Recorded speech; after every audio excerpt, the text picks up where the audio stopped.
আসসালামু আলাইকুম। টাইগার আকৃতির কোরবানির জন্য প্রস্তুত করা এই গরুটি কিন্তু বিক্রয় করা হবে। ঘাস এবং দানাদার খাদ্য দিয়েই এতদিন লালন পালন করা হচ্ছিল এই গরুটিকে।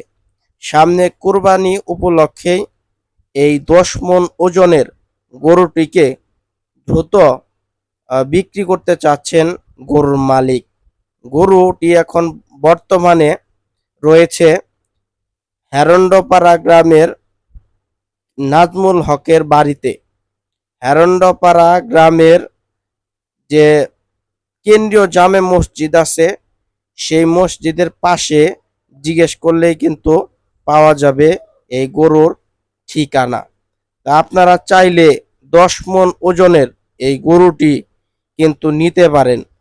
অতি স্বাচ্ছন্দ্যে কিন্তু এই গরুটি লালন পালন করেছিলেন গরুর মালিক।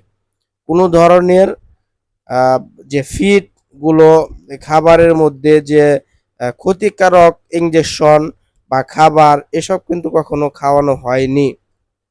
তো আপনারা দেখে শান্তশিষ্ট কালো রঙের গরুটা কিন্তু ক্রয় করতে পারেন।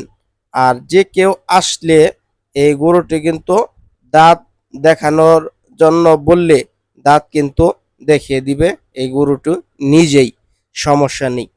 তো আশা করি আপনাদের এই পছন্দ হবে। কোনো ধরনের দালালের খপ্পরে না পড়ে গরুর যে প্রকৃতপক্ষে মালিক, সেই মালিকের কাছ থেকে কিন্তু আপনারা এই গরুটি ক্রয় করতে পারবেন।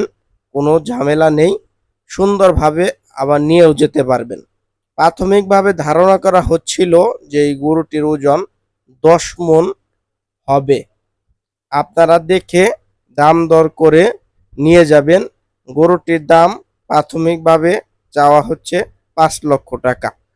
তো আপনারা এসে গরুটি দেখে নিয়ে যাবেন ইনশাল্লাহ। ভালো থাকবেন, সুস্থ থাকবেন। আবার দেখা হবে নতুন কোনো ভিডিওতে। আল্লাহ হাফেজ।